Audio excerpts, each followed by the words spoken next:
Hello friends, welcome आप सभी का सीआर क्लासेस में। आज हम लोग पढ़ेंगे डीएलएड द्वितीय सेमेस्टर। डीएलएड द्वितीय सेमेस्टर में ये प्रश्न पत्र कौन सा है? जो दूसरा पेपर होगा तुम लोगों का वो होगा जो दूसरा पेपर होगा वो होगा प्रारंभिक शिक्षा के नवीन प्रयास। दूसरा पेपर किसका होगा? प्रारंभिक शिक्षा के नवीन प्रयास। यहाँ से देखिए इसके अति लघुत्तरीय प्रश्न। कौन से प्रश्न? अति लघुत्तरीय प्रश्न। यहाँ से देखते हैं पहला प्रश्न कि राष्ट्रीय पाठचर्या की रूपरेखा 2005 नामक दस्तावेज तैयार करने के लिए जो संचालन समिति गठित की गई उसके अध्यक्ष कौन थे? तो वो थे professor Yashpal. Next question, operation black board योजना कब लागू की गई? तो जो ऑपरेशन ब्लैक बोर्ड योजना थी, यहाँ से देखिए, ऑपरेशन ब्लैक बोर्ड योजना 1987 से 1988 में लागू की गई। ऑपरेशन ब्लैक बोर्ड योजना कब लागू की गई? 1987 से 1988 में। Next question, operation black board योजना का उद्देश्य क्या था? तो ऑपरेशन ब्लैक बोर्ड योजना का उद्देश्य प्राथमिक विद्यालयों में, प्राथमिक विद्यालय यानी कि 1 से 5 तक, प्राथमिक विद्यालयों में पाठ्य सामग्री तथा शिक्षण उपकरण जैसी न्यूनतम आवश्यक सुविधाओं की व्यवस्था को सुनिश्चित करना। यहाँ से देखिए नेक्स्ट क्वेश्चन, सेवारत अध्यापकों का विस्तृत अभिविन्यास कार्यक्रम पी मोस्ट का उद्देश्य क्या है या क्या था? यहाँ से देखिए, राष्ट्रीय शिक्षा नीति 1986 की मूल संस्तुतियों से अवगत कराना इस कार्यक्रम का उद्देश्य था। जो पी मोस्ट है इसका उद्देश्य क्या था? तो पी मोस्ट का उद्देश्य था राष्ट्रीय शिक्षा नीति 1986 की मूल संस्तुतियों से अवगत कराना इस कार्यक्रम का उद्देश्य था। यहाँ से देखते हैं नेक्स्ट क्वेश्चन, एसओपीटी कार्यक्रम, सोप्ट कार्यक्रम का पूरा नाम क्या है? एसओपीटी का पूरा नाम क्या है? तो यहाँ से देखते हैं, कार्यक्रम का पूरा नाम है प्राइमरी अध्यापकों का विशेष अनुस्थापन कार्यक्रम, प्राथमिक अध्यापकों का विशेष अनुस्थापन कार्यक्रम। यहाँ से देखिए नेक्स्ट क्वेश्चन, सोप्ट किस स्तर के अध्यापकों हेतु संचालित की गई थी? तो ये जो सोप्ट थी वो प्राथमिक विद्यालय के अध्यापकों हेतु संचालित की गई थी। नेक्स्ट क्वेश्चन यहाँ से देखिए कि बेसिक शिक्षा परियोजना कब से प्रभावी थी? तो ये जो बेसिक शिक्षा परियोजना थी ये 5 अक्टूबर 1993 से, बेसिक शिक्षा परियोजना कब से प्रभावी थी? तो 5 अक्टूबर 1993 से। नेक्स्ट क्वेश्चन यहाँ से देखते हैं कि बेसिक शिक्षा परियोजना के कितने अंग हैं? तो बेसिक शिक्षा, यहाँ से देखिए, बेसिक शिक्षा परियोजना के 3 अंग हैं। एक तो संस्थागत क्षमता में वृद्धि, गुणवत्ता में सुधार तथा पूर्णता। बेसिक शिक्षा तथा पहुंच सुनिश्चित करना, पहुंच सुनिश्चित करना, ये क्या है? बेसिक शिक्षा परियोजना के अंग कौन कौन से? एक तो संस्थागत क्षमता में वृद्धि, गुणवत्ता में सुधार आना चाहिए तथा पूर्णता, और बेसिक शिक्षा तक सुनिश्चित करना, बेसिक शिक्षा तक सुनिश्चित करना। यहाँ से देखेंगे नेक्स्ट क्वेश्चन, नई शिक्षक प्रशिक्षण संस्थानों को विकसित करने का दायित्व किसे सौंपा गया है? तो यह दायित्व प्रत्येक जिले की जिला शिक्षा एवं प्रशिक्षण संस्थाओं यानी कि डाइट पर है। यहाँ से देखेंगे नेक्स्ट क्वेश्चन, डीपीईपी का पूरा नाम क्या है? तो डीपीईपी का पूरा नाम है जिला प्राथमिक शिक्षा कार्यक्रम। डीपीईपी का पूरा नाम है, यहाँ से देखिए, जिला प्राथमिक शिक्षा कार्यक्रम। नेक्स्ट क्वेश्चन यहाँ से देखिए कि जिला प्राथमिक शिक्षा कार्यक्रम कब प्रारंभ हुआ? तो जिला प्राथमिक शिक्षा कार्यक्रम 1994 में प्रारंभ हुआ। जिला प्राथमिक शिक्षा कार्यक्रम कब हुआ प्रारंभ? 1994 में प्रारंभ हुआ। यहाँ से देखिए नेक्स्ट क्वेश्चन, स्कूल रेडीनेस कार्यक्रम का क्या अर्थ है? तो इसे विद्यालय शिक्षा की तैयारी कहते हैं। जो विद्यालय की शिक्षा उसकी तैयारी को क्या कहते हैं? School readiness. इसका दूसरा नाम है विद्यालयोन्मुख कार्यक्रम, जो विद्यालय की ओर उन्मुख करे, स्कूल रेडीनेस। नेक्स्ट क्वेश्चन, संपूर्ण साक्षरता अभियान के अंतर्गत सर्वप्रथम साक्षर होने वाला राज्य कौन सा है? तो वो है केरल। भारत में 28 राज्य और 8 केंद्र शासित प्रदेश हैं, लेकिन उन सब में सबसे पहले साक्षर होने वाला राज्य कौन सा है? तो वो है केरल। और केरल की कैपिटल क्या है? तिरुवनंतपुरम। और सबसे साक्षर लोग कहाँ रहते हैं? केरल में।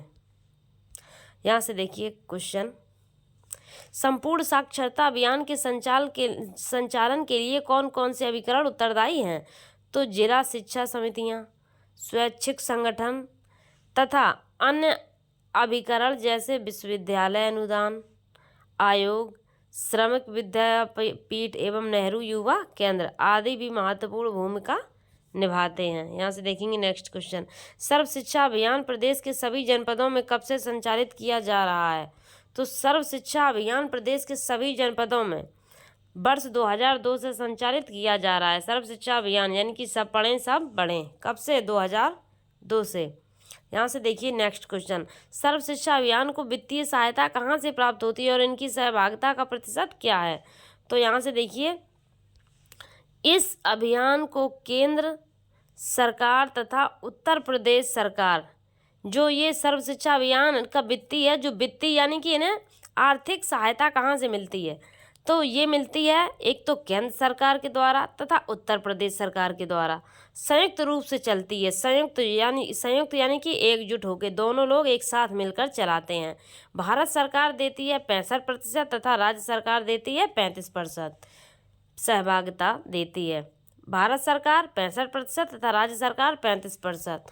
अब ये 65 और 35 ऐड करके टोटल कितना कर लेते हैं? 100%। 5 का 10 कैरी 1। यहाँ से देखिए, ये लोग 100% जो वित्तीय सहायता है कैसे करते हैं? 65% करता है भारत सरकार और 35 राज्य सरकार सहभागिता देती है। नेक्स्ट क्वेश्चन,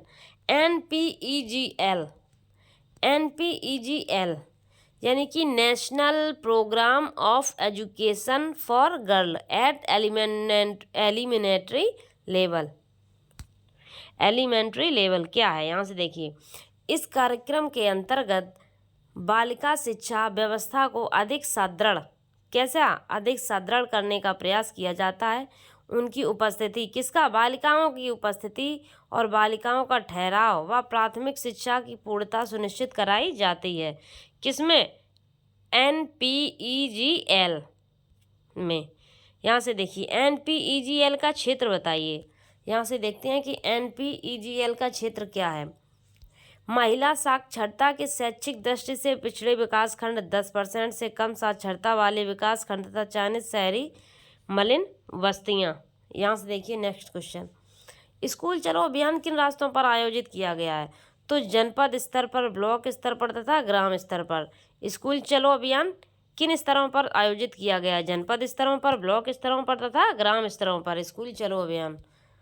स्कूल चलो अभियान कब चलाया गया था? नेक्स्ट क्वेश्चन, तो ये 1 जुलाई से 31 जुलाई तक चलाया जाता है। जो स्कूल चलो अभियान कब चलाया जाता है? 1 जुलाई से 31 जुलाई तक स्कूल चलो अभियान चलाया जाता है। कस्तूरबा गांधी बालिका विद्यालय योजना के क्या उद्देश्य हैं? तो बालक बालिकाओं के प्रति समदृष्टि विकसित करना, बालिकाओं के नामांकन व ठहराव को सुनिश्चित करना तथा बालिकाओं को गुणवत्तायुक्त शिक्षा की उपलब्धता हेतु। यहाँ से देखिए नेक्स्ट क्वेश्चन, कस्तूरबा गांधी बालिका विद्यालय योजना कब से प्रारंभ की गई? तो यह योजना 2004 से 2005 में प्रारंभ की गई।